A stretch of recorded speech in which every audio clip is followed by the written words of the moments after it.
Welcome everyone to another video, and today we're looking at what if civilization start over to human scenario, Age of Kingdoms. Now, as you can see, we have a lot of new nations, a lot of new people to discuss fates of, and we do see that some of these guys have actually gone up in their naval power. That being these guys over here, where we see that this guy managed to actually clear itself by actually starting to assimilate the captured navy, because well, they don't have enough forces themselves to make a pretty large navy. And then we have this guy who has 49 and is basically second only to Arabia, and then third only to actually this is Qatarik, and there's the first, second, third, fourth. Yeah, that's how it goes. So yeah, but as we can see, Mesopotamia has gone up in power in terms of, well, how much land it has. Also, I've added other new stuff. Sea names. We have the Black Sea, we have the Aegean Sea, we have the Adriatic. I haven't yet put in the Mesopotamian Sea, but we have the Strait of Gibraltar. Then we have the Atlantic Ocean. I put the oceans, but not the sea, the Mediterranean Sea. I think I put it in regional, no. But in regional, as we can see, we have a lot of new stuff. And basically I have a lot of stuff done. So if I take away the naval size and then go to this area, we can see that I have done a lot of work. And Mesopotamia is wow, these areas. Also, don't ask why some nations are not here. I will not speak about that. We also have nation names, so we can finally address these nations' names. Now, some of them may be too small to give names, or too irrelevant to the future plot, or won't just exist in some time. But we'll see that a lot of these, like Naplea and Helia, Montana. Don't ask why I'm saying Montana. It sounds like Montana. Do not address it as that. We have Korsaka, Carthage, the Mesoan Empire, that is highlighted in the yellow because of, well, them being in a very large state currently. They're like, if you have a very large nation and you're still strong without any stability problems currently, then you get the golden color or the yellowish color. Also, little update on nation stuff. Going back to naval size, you may see that this guy doesn't have any more, how to say this, any of its 2 ships, and for some reason Mesopotamia has 2 more than it should have had. Well, that's because this guy gave its navy over to this guy, because, well, it just wanted to, and it's good friends with this guy. It knows that it will do good stuff. And yeah, let's get straight into the video, and I hope you guys will like the video. But before we do get into this, please like, as it will help the algorithm see my videos more. I'm not gonna ask you to subscribe, that's out of your own volition. But yeah, let's see what the world holds for us. As we can see, Libya has been, for the better half of the last episode, been quite under some very large hands, and for now Venice has made a colony over here. Now, as we can see, this colony is pretty large, but it will become larger when more land will be taken from Libya to make a larger state over here, and it will give a direct border for Egypt and Venice. And Venice is now known as a colonial power in the Mediterranean, but it is quite on the lacking side, as if we go to stability, we can see that its outer regions that it has already expanded into have not been fully centralized, and some of its regions are still in the orange zone. But very good news for the Carthaginians. Their presence over here has paid off, with eventually this Sardinian population giving up on trying to regain its the possible point of getting a lot of independence from Carthage. And we see that this will allow the Carthaginian army to finally go over here by taking the shortest route over to the mainland, which is this area. They took a pretty smart route to over here, and then they went back over here, went to this island, visited a bit, went to Malta, visited a bit, and then they arrived in Sicily, where they found it in utter disarray. The streets were in ruin, and basically the local town was all in ruin. You couldn't even step in a very good spot without getting your shoes dirty. And we quickly see that the Carthaginian army will also launch a opportunistic attempt at retaking what they see as being, their sovereign right to be here. And they quickly will see a large amount of Carthaginian people over here will start to dislike the local Italic people on the destruction of the army. And why does the army hate the Italics? Well, in the battle for, Messana, they lost and they were pushed back. And that was through sheer Italic will and strength that the enemies were pushed back, that being these guys. And we quickly see that has caused these guys to harbor a lot of hate. Also, we can see that some Italic areas are still in the Carthaginian lands. Those are unharmed, as it was kind of told to these guys, if they harm any more Italics, the whole Italian peninsula, which if we go and see for the power rankings, are quite divided, but if they united under one, they could possibly even take down Carthage with the help of Lisbon, and with this 35th already put down Libya, who kind of managed to restore its army.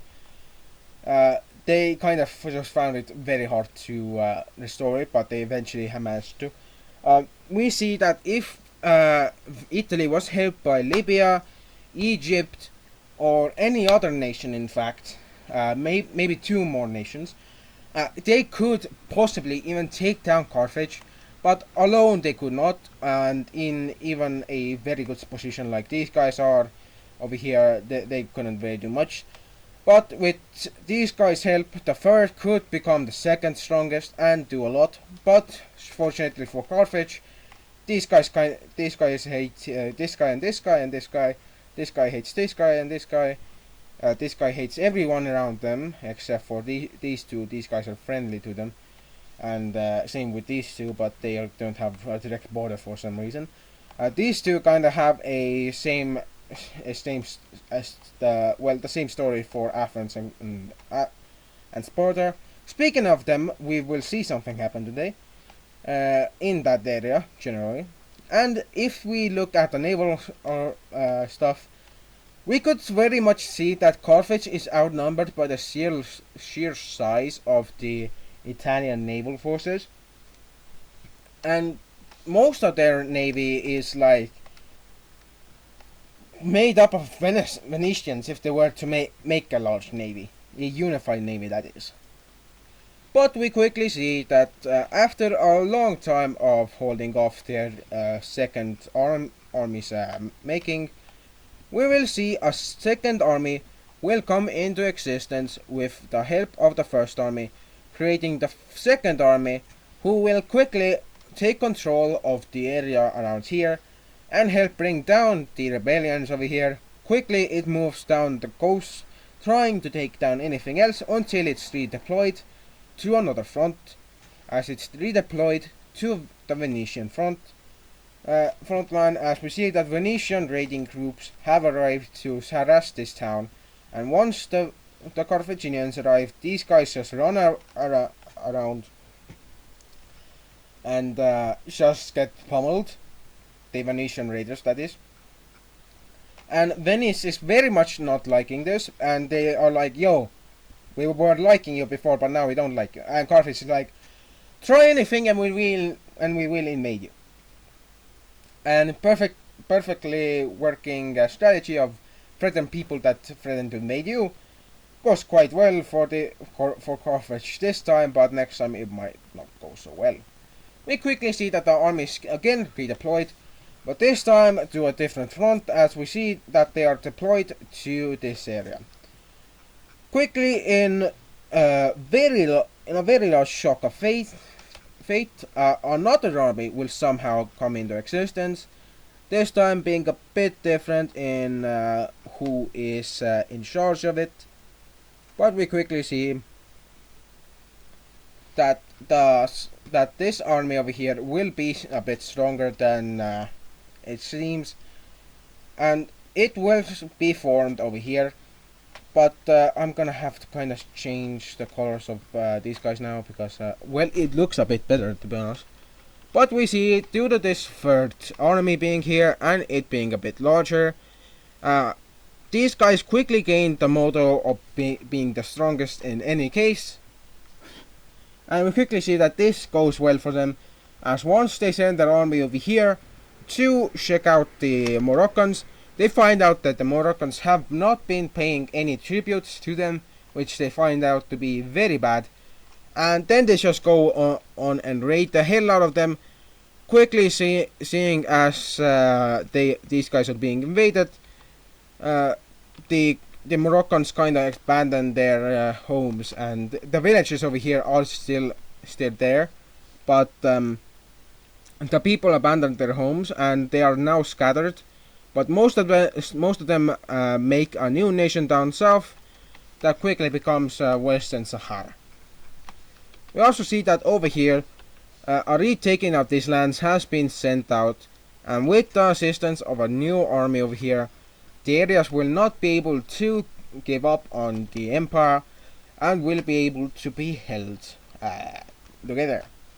We also see that due to the three different fronts the Carthaginians are facing, they will ask for Berber cavalry to come and help them, paying them a handsome sum of money for the first year alone.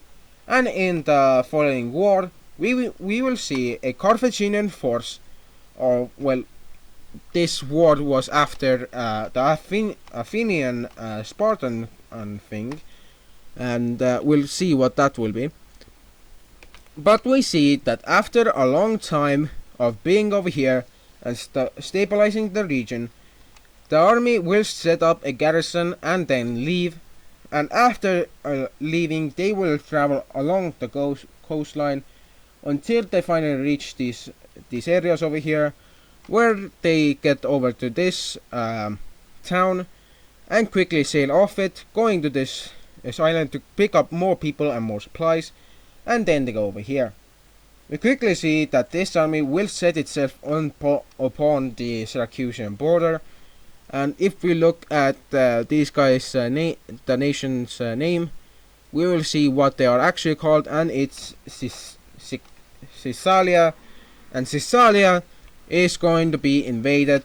As we quickly see, an invasion force will dwell upon this land, will fall upon the lands, and quickly Caesarea will find itself in a very bad state, as it's being currently invaded but by not only one but a whole dozen different people, as we see that the Berber cavalry will come in play when taking over these two villages, as they will be very fast and very permanently shakeable.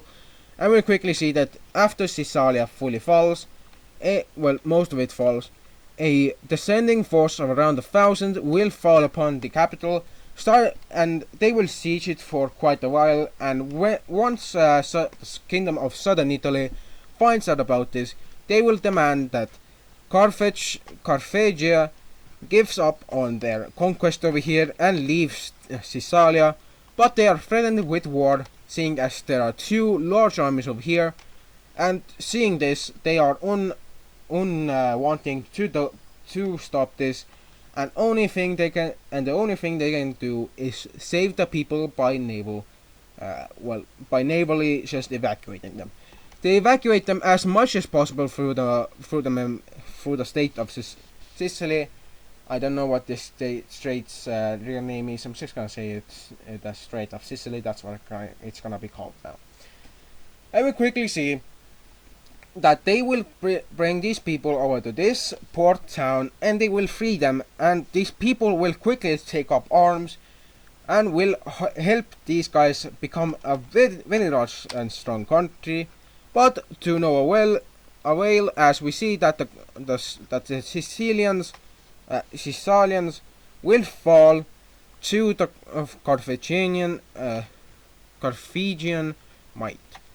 And we quickly see that after the annexation, the army over here will stay in this area, deciding to hold up the regional defense, and also holding up the impossibility of, well, assimilating these areas. Although we do see these areas kind of just doing quite well after the invasion, these guys go quickly into disarray and start to rebel. While over here we see the color of orange will be given to stability layer, as this army is successful, having prior knowledge on how to deal with local rebellions and local bandit groups. While over here we see that in this colony, Venice will hold a very large tournament that will eventually see that their lands pretty much like them at this point. They are not against them. They don't very much like them, but they're unable to do much. They are unable to do much, and that just causes them a bit of good stuff. But we also see that eventually, during this war, something, well, not during, but before and after this war, a war was raging on in a very, very, very not known place, where regional people have started to clash between each other and have started to fight. We see that over here a large force of around 100 Spartans is attacked on this island, and over here these two areas have like an outpost that has like 100 people.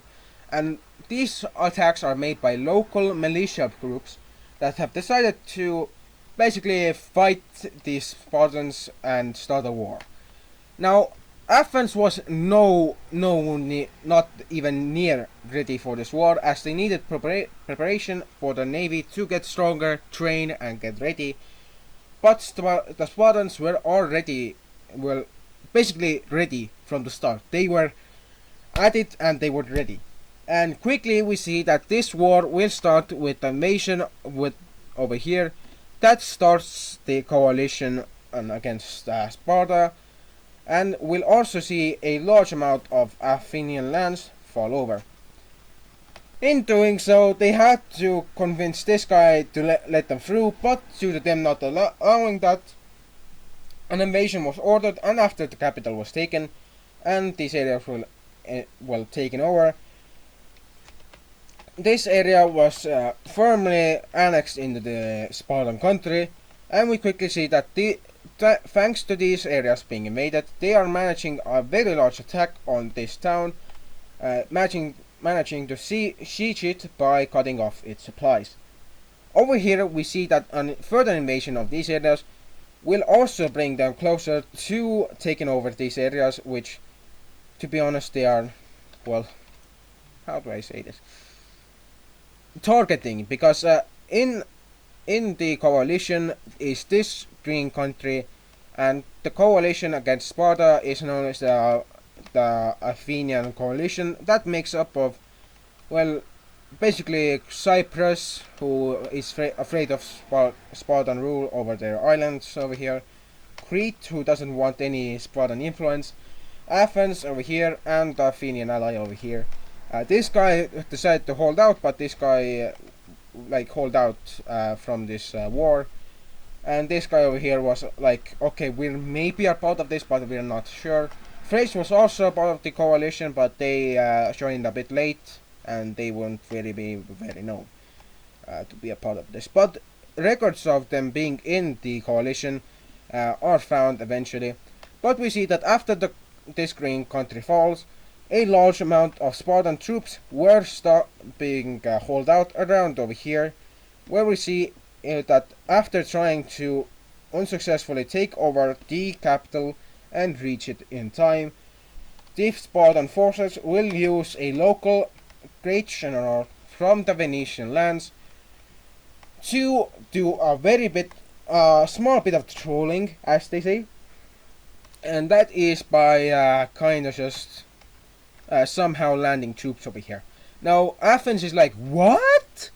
Bro, we will holding these areas, and that's when they see, are those what I think they are?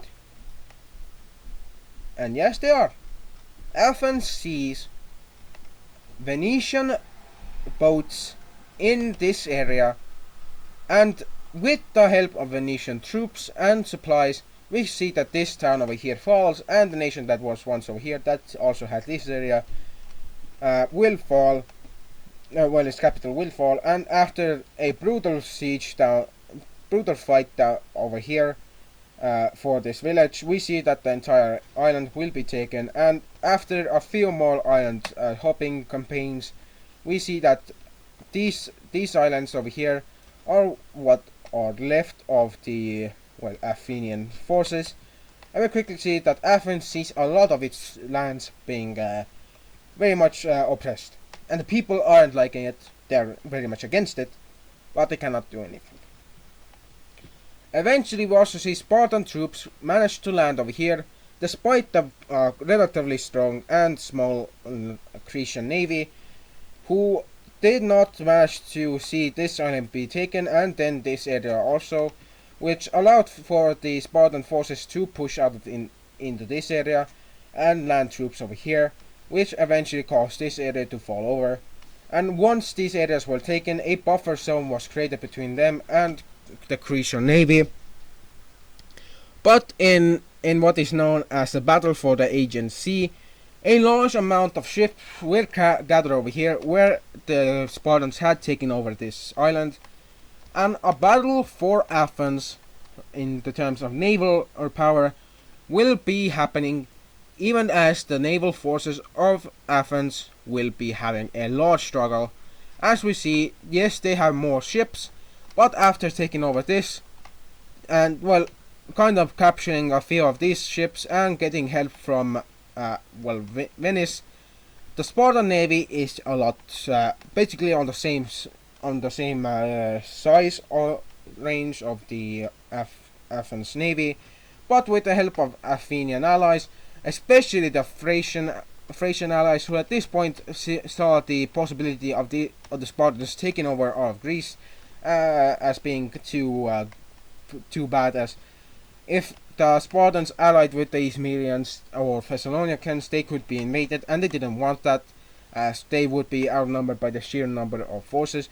So they sent around 30 of their boats to go over here and defend, while they themselves kind of hold out over here.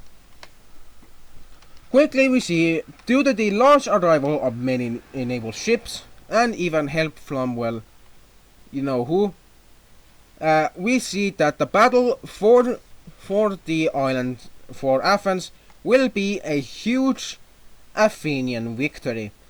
It is known as the Miracle Battle of the Sea of Aegea, and we see that it will cause this, after the fall of this, will cause Athens to rise back and start taking back land inch by inch, piece by piece, until it is able to push back the Spartans even from their own territory up to over here. But we see they won't be able to just yet bring their navy to take over the islands they lost, but with the help of their allies' navy, they are able to capture some of these islands over here that's lost their protection after they kind of revolted. And after the landing over here, managed to take this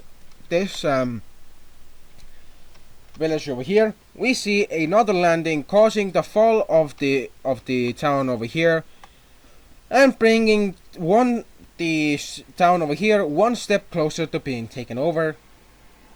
And once every island that was Athenian before the war and after the war is retaken, a very large peace deal is proposed by the Spartans for them to take over these areas and that area, as well as take these areas. But Athens is like, no, no, no, we will liberate every piece of our lands and this nation that you took, and we will have our revenge.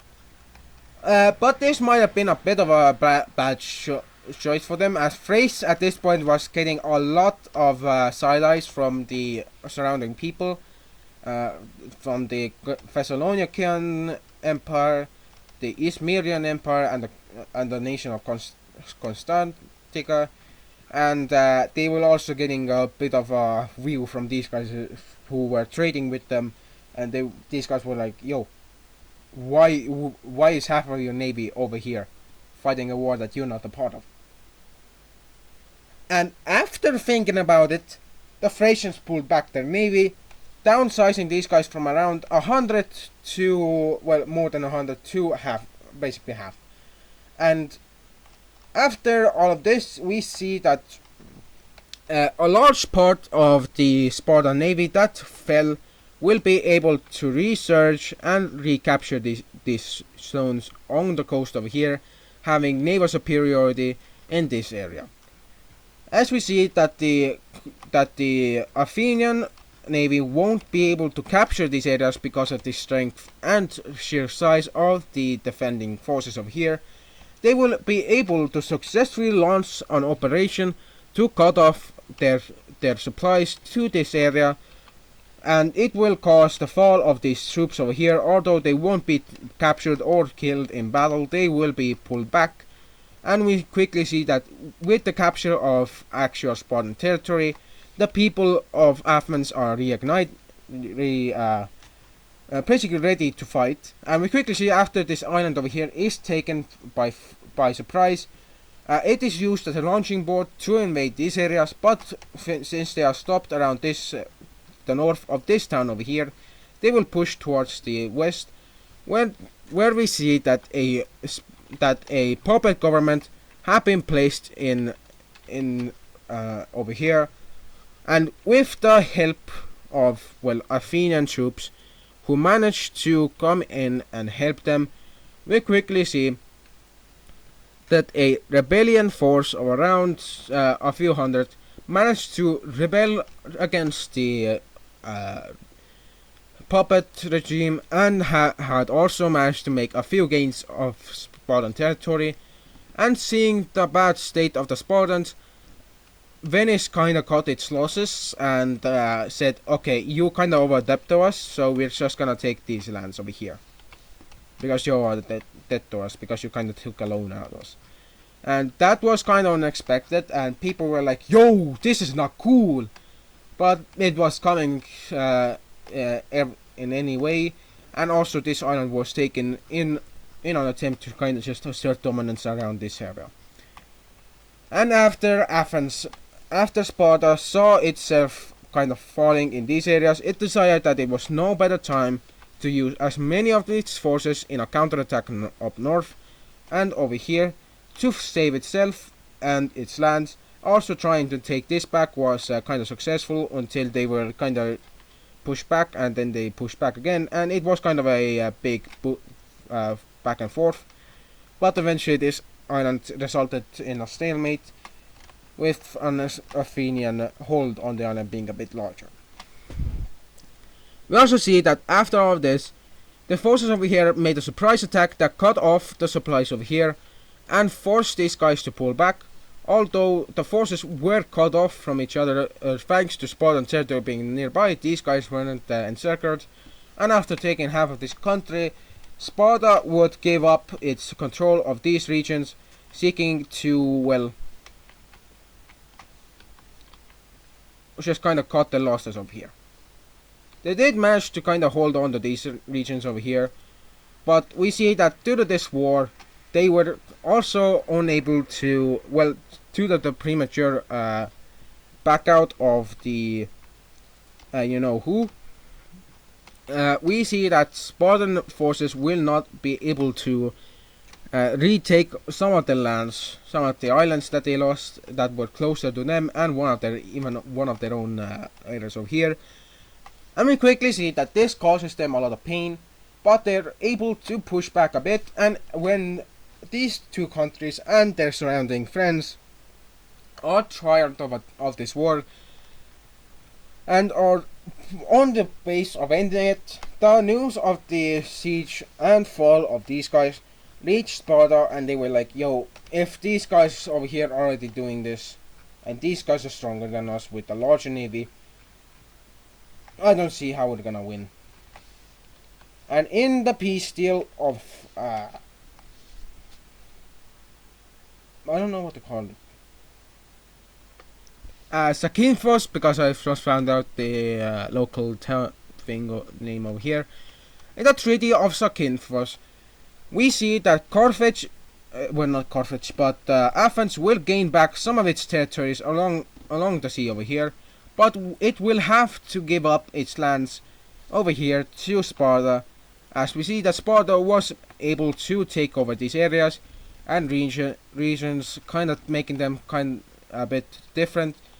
And after a large annexation of this, because, well, sentiment grew for these guys, we see a large amount of Carthaginian islands and areas over here being taken, although it's not as significant as the Spartan gains. We see that the second Athenian Spartan war and the war of the Athenian coalition will end with an Athenian defeat, and it will also end in this nation's existence being kind of forfeit. Also, I'm gonna make the borders look a bit better.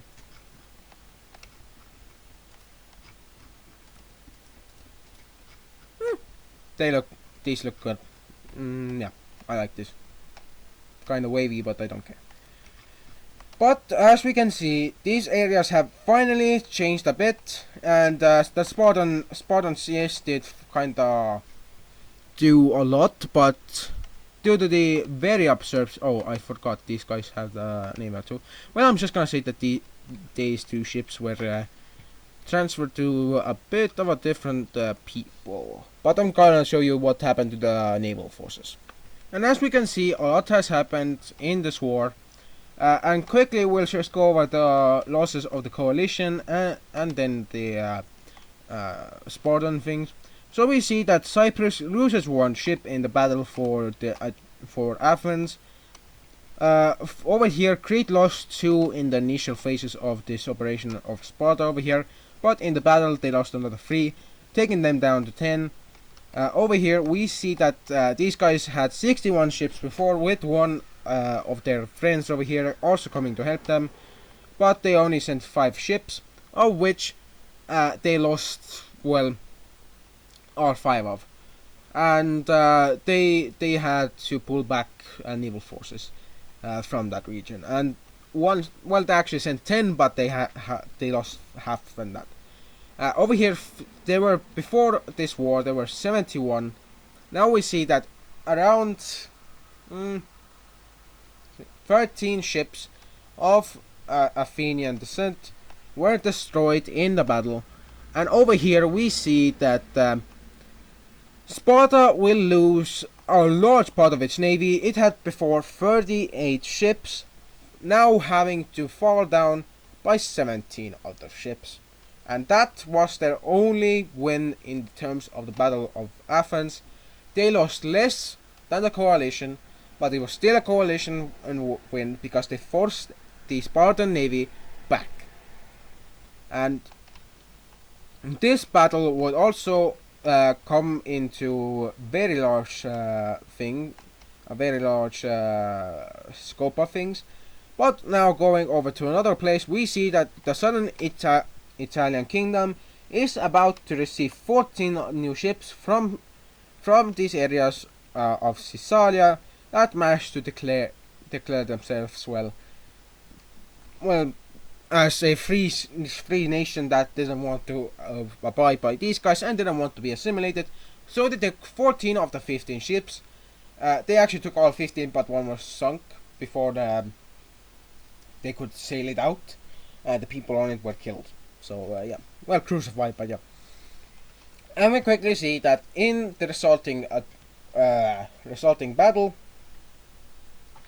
not battle, but the resulting fight over here, that lost one ship for the arriving people over here, where was quite dangerous. But we see with the addition of these guys, these guys will be able to bring up their navy closer to the Venetians and making themselves stronger than these guys, having having the ability to make more than those guys. Although with the Allied they would have already just smoked them. But with with the extra boats and all of this, they could have already long ago smoked Venice.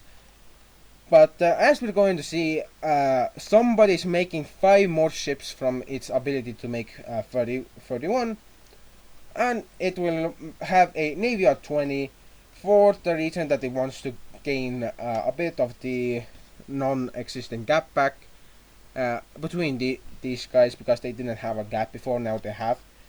But yeah, I think this is like 30 minutes. I have like 4 minutes left. But turning all of these things that we saw, all little things called more wars have happened, and as we can see over here, due to the small naval capabilities over here of these guys, we see that these areas are invaded in full, and we see that after the annexation and takeover of these nations happened, we see that Brittany will become very large, and the following war over here that saw these two fight and this guy fall would determine who is the true leader over here. We also see Basque only having 1 ship, ironically, for the entire thing over here, but they were kind of hoping for it.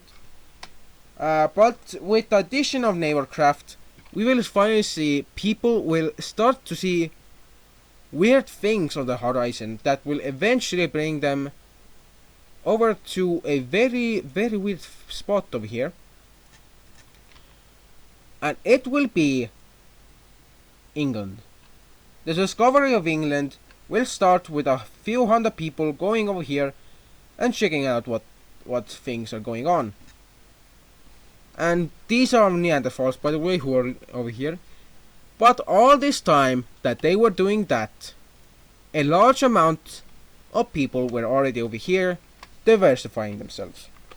As we see, the English, the Welsh, the Scottish, the Northern Irish and the Southern Irish have inhabited these areas. Unbeknownst to anyone else, they have already been quite the local people, and they have already done a lot.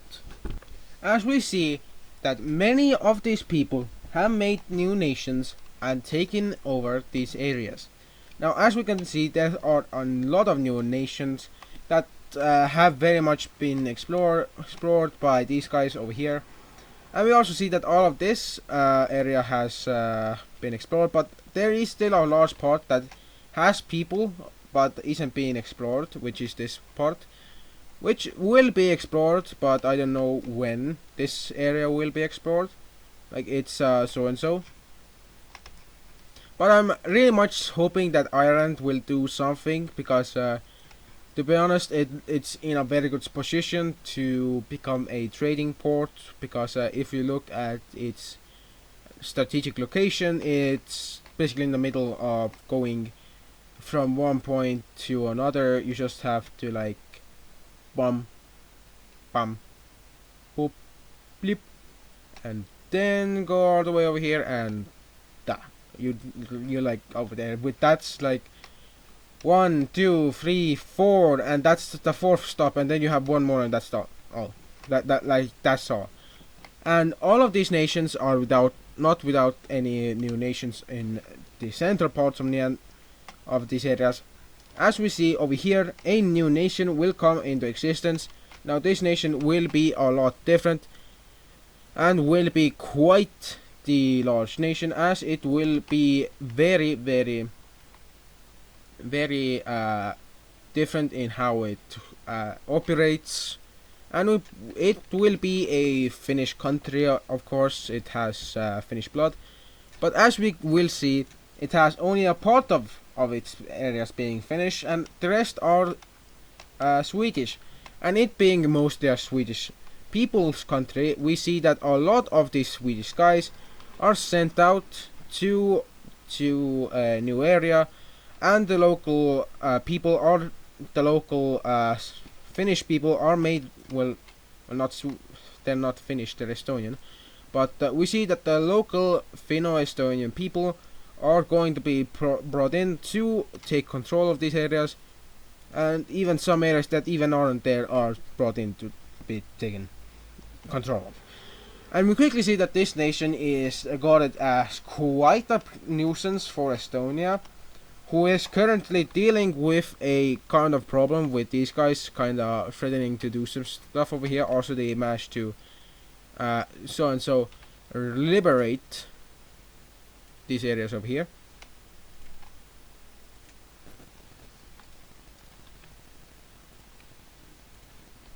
And they kind of just took them over too. So yeah, but I actually like this being this guys, but this area, yeah, we're going to see that some of these areas are going to be taken under this guy's control, and after that is done, we see a very freaked up Livonia. Also over here, we see that Estonian expansion will start to affect these guys. As we see, the first Estonian expansion goes quite well, with many regions being taken over quite fast and quite decisively. And with that done, the Estonians also push into these areas, seeking to take them full on over, and that's what they exactly do. They take them over, and quickly we see that after all of this is done, they become quite strong in the grand scheme of things.